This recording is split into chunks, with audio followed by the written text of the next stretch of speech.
Bienvenue au musée de l'huître. Welcome to the Oyster Museum. Καλώς ήρθατε στο μουσείο. Savez-vous ce que c'est qu'une boudeuse? Au départ, nous avons du naissin qui vient des tuiles. Nous les mettons dans des poches de 2 kg chacune. Ces poches vont être ramenées dans un parc où elles vont rester plusieurs mois.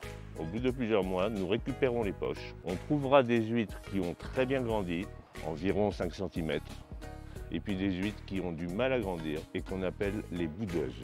Tête de l'eau, boudeuse.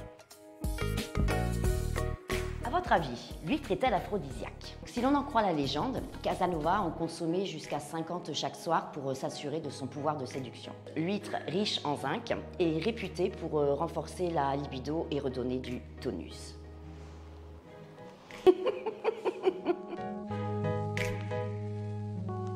À votre avis, est-ce que toutes les huîtres peuvent faire des perles? Alors oui.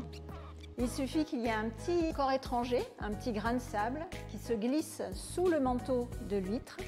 Elle va se sentir quelque part agressée et vouloir se défendre. Donc elle va fabriquer de la nacre qui va entourer ce petit noyau, couche par couche, pour faire une perle. Alors évidemment, ce n'est pas sur le bassin d'Arcachon que vous allez faire fortune avec les perles. Pour ça, il faudrait mieux prendre d'autres espèces d'huîtres, comme par exemple dans le Pacifique, à Tahiti.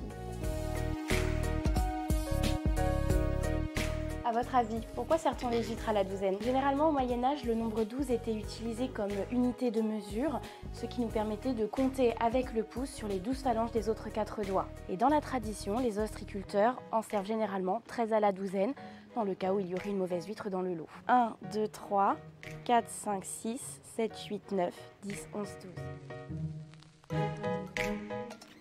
À votre avis, l'étoile de mer est-elle un prédateur de l'huître? L'étoile de mer va tellement serrer l'huître, elle se met autour comme ça, et là justement, l'huître va se sentir obligée de s'ouvrir, ça va la forcer à s'ouvrir, et là, l'étoile de mer va sortir son estomac et la dévorer.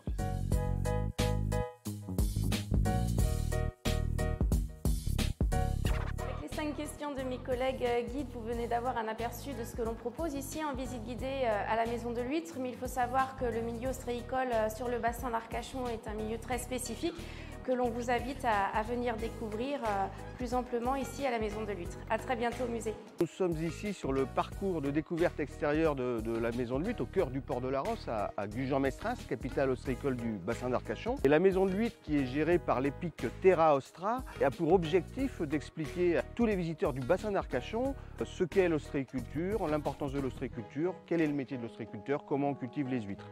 Donc c'est un site qui est ouvert toute l'année, qui accueille à peu près 25 000 visiteurs par an. Nos 4 guides qui travaillent ici développent différentes visites qui s'adressent à la fois à des adultes, aux scolaires, pour vraiment valoriser notre spécificité du bassin d'Arcachon, l'ostréiculture.